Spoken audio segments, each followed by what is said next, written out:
In this video, I go over file and folder permissions in detail so you can easily change and edit these at will.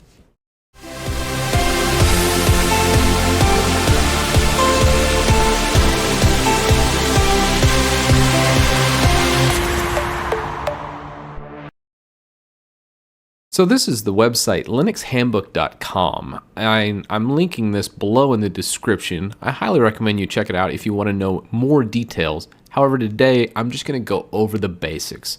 Right now it kind of lays out what you see on each one, and I'm going to give you an actual real-world example of this as well. So the dash means it's a file, a D means it's a directory. That's the first thing here.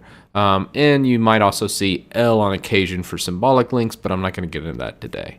Permissions, you have read, write, and execute. Those are the three things that you'll see here. And you'll see it repeated 3 times, or if there's nothing there, it'll just be a dash. This is really important, and I'm going to break this down even further, but basically R dash dash means read only. If it's a RW dash, that means read, write, and no execute. And if it's an RWX, it means it's read, write, and execute. Pretty simple.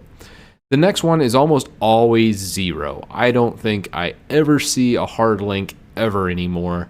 It's just something you can easily ignore, so you'll always see a 0 after this, and you know, nothing to be there.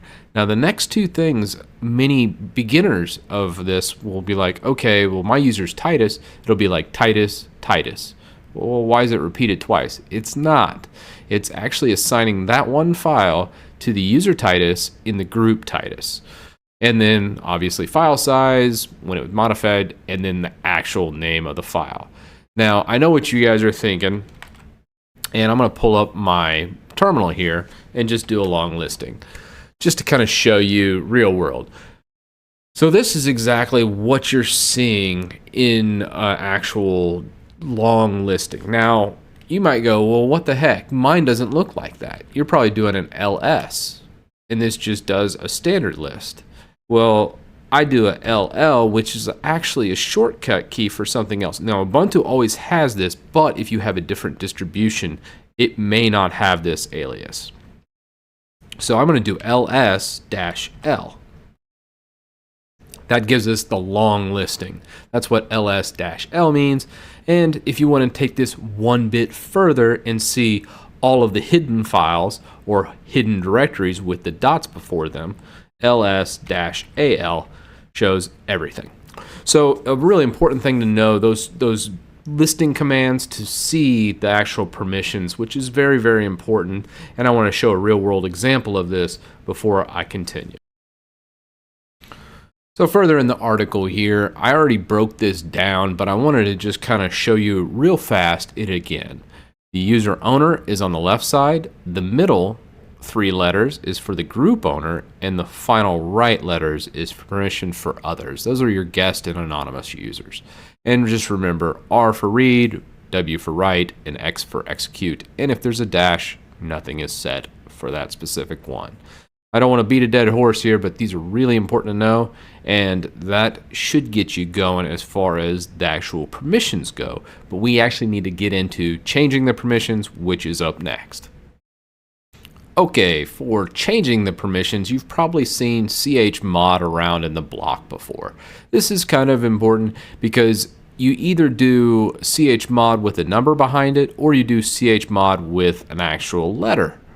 So you can use either or, whichever works best for you. Personally, I like the number approach, but I'm a pretty analytical guy and very left-brained. If you're more creative, you might want to stick with the letters, or if that's all you can remember, stick with the letters. Now, I want to get into actual chmod usage here and kind of understand the numbers. So if you look up here, read counts as 4 points, write counts as 2 points, and execute counts as 1 point. So if you want to assign read, write, and execute, that's going to be a 7. And if you want to just assign read and execute, that's going to be a 5. If you want to do read and write, 4 plus 2 equals 6. So it'd be 6. So you kind of see the number layout here and what it all means. it's something that you can memorize. Really, the ones you will always be using is the number 5 for read and execute for a file that you don't want to change, but you want people to read and execute it. 7 for pretty much just global read and write privileges. And then also 6, and then 4. These top 3, 1, 2, and 3, obviously, I don't think I've ever used them, because why would you execute a file you can't read? Why would you just write to a file and not be able to read it? And why would you write and execute to a file you can't read? So 1, 2, and 3 are almost never used. This kind of demystifies what these numbers mean. So just kind of remember these ones right here, 4 through 7. Those are the ones you pretty much have to memorize. And if you can't, we're going to get into actual usage of chmod if we scroll down here. So it's using chmod in symbolic mode. Now, as you see here, to assign Agatha with just read and write privileges, chmod 666 would do that for the owner, the user owner, the group owner, and then also the others group. Now, if you did 777, that would be read, write, and execute for all 3 as well. So good to know. As far as using symbolic mode, if you didn't want to use numbers, I highly recommend numbers. I think they're easier, but this may be for you. And basically what it is you would specify user, a plus or minus, with X for execute, W for write, or R for read. And you can also remove using a minus sign.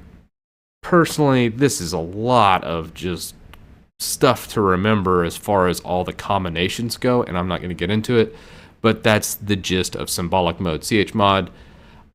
I hate it.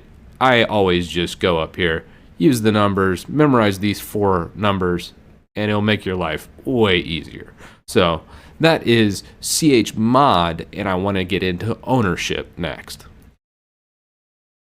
So for ownership, this one you'll see kind of a breakdown of all the different kinds of commands. I'm not even going to talk about these top 3, because anytime I run chown, I am always doing a user and a group with the actual file or folder name.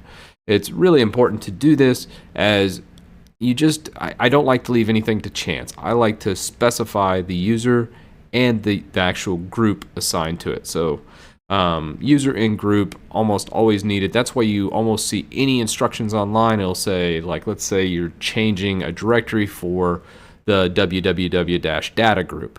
You always see it for the user and then also the group.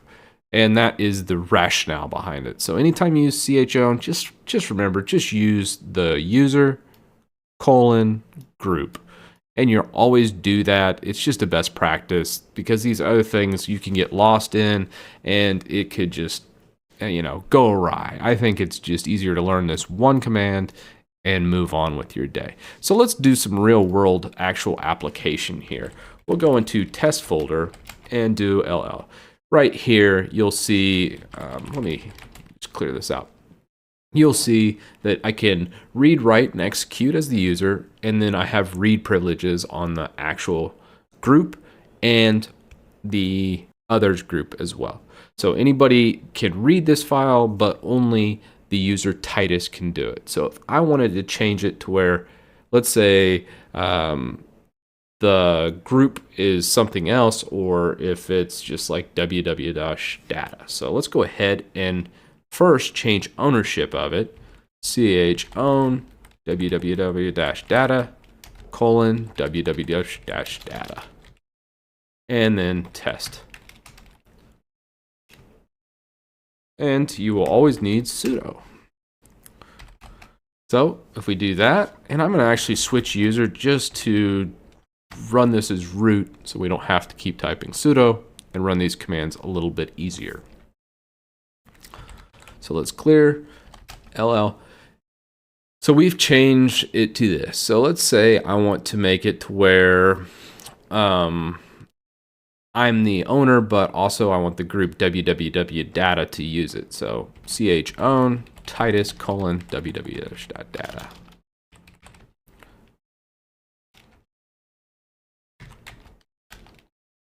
and then you'll see it change. From here, let's change it to where both the user and group can read, write, and execute. So let's go chmod 77 and then 4 for read-only test. We do it LL, and you'll see it changed. Now let's say we want it to execute. Well, read is 4 points, execute's 1 point, so that makes it a 5. So we do chmod 775 test. And you'll see it now added to X. So this is just a quick breakdown of just a basic usage of the test, and just you can see how it's so easy to get in and change files, so anybody can execute them, or only certain users or even groups can do that.